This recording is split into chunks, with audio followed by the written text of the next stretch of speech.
Today's reading is 2 Samuel chapter 19. Chapter 19. Joab rebukes David. It was told Joab, behold, the king is weeping and mourning for Absalom. So the victory that day was turned into mourning for all the people. For the people heard that day, the king is grieving for his son, and the people stole into the city that day as people. Steal in were ashamed when they flee in battle. The king covered his face, and the king cried with a loud voice, "O my son Absalom! O Absalom, my son, my son." Then Joab came into the house of the king and said, "You have today covered with shame the faces of all your servants, who have this day saved your life and the lives of your sons and your daughters and the wives of your lives and your concubines, because you love those who hate you and hate those who love you. For you have made it clear today that commanders and servants are nothing to you. For today I know that if Absalom were alive and all of us were dead today, then you would be pleased. Now therefore, arise, go out and speak kindly to your servants, for I swear by the Lord, if you do not go, not a man will stay with you this night, and this will be worse for you than all the evil that has come upon you from your youth until now."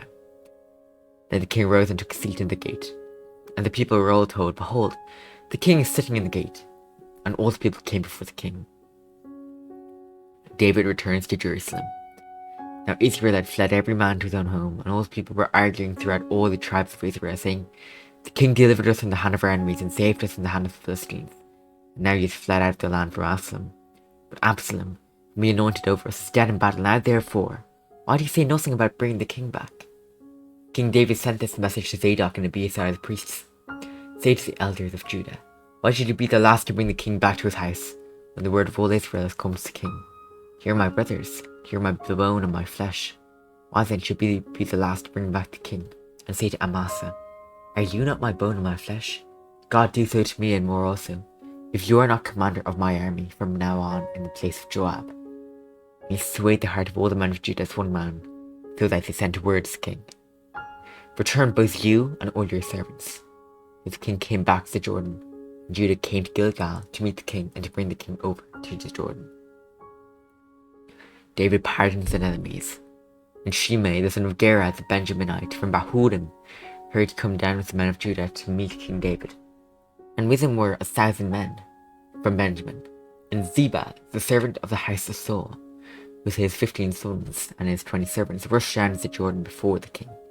And they crossed the ford to bring over the king's household and to do his pleasure.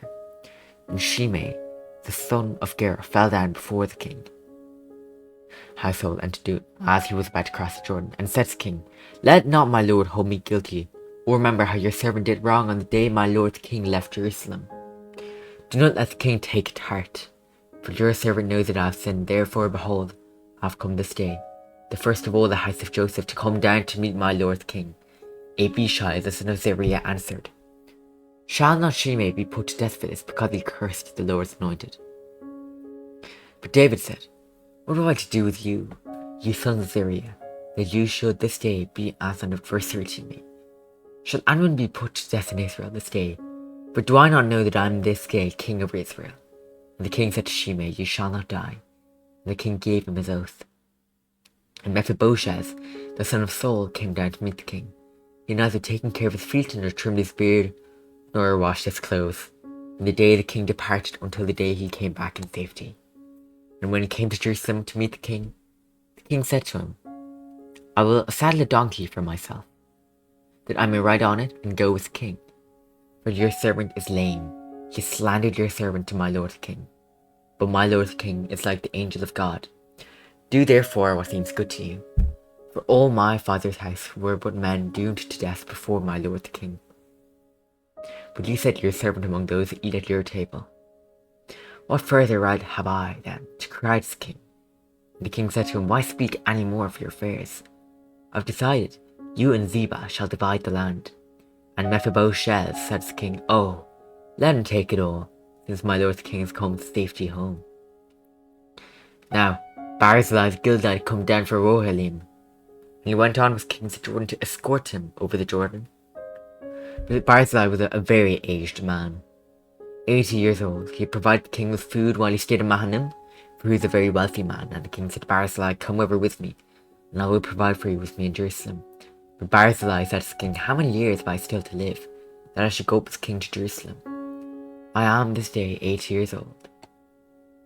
Can I discern what is pleasant and what is not? Can your servant taste what he eats or what he drinks? Can I still listen to the voice of singing men and singing women? Why then should your servant be an added burden to my lord the king? Your servant will go a little way over the Jordan with the king.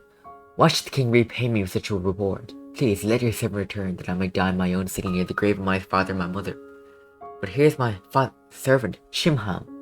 Let him go over with my lord the king, and do for him whatever seems good to you. And the king answered, Chimham shall go over with me, and I'll do for him whatever seems good to you. And all the Jews are of me, I'll do for you. And all the people went over the Jordan, and the king went over. And the king kissed Barzillai and blessed him, and he returned to his own home. The king went on to Gilgal, and Chimham went on with him. All the people of Judah, and also half the people of Israel, brought the king on his way.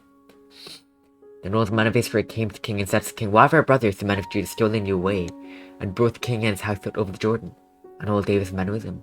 All the men of Judah answered the men of Israel, Because the king is our close relative. Why then are you angry over this matter? Have you eaten at all of the king's expense, or has he given us any gift? And the men of Israel answered the men of Judah, We have 10 shares in the king, and in David also we have more than you. Why then did you despise us? Were we not the first to speak of bringing back our king? But the words of the men of Judah were fiercer than the words of the men of Israel. This is the word of the Lord. Amen.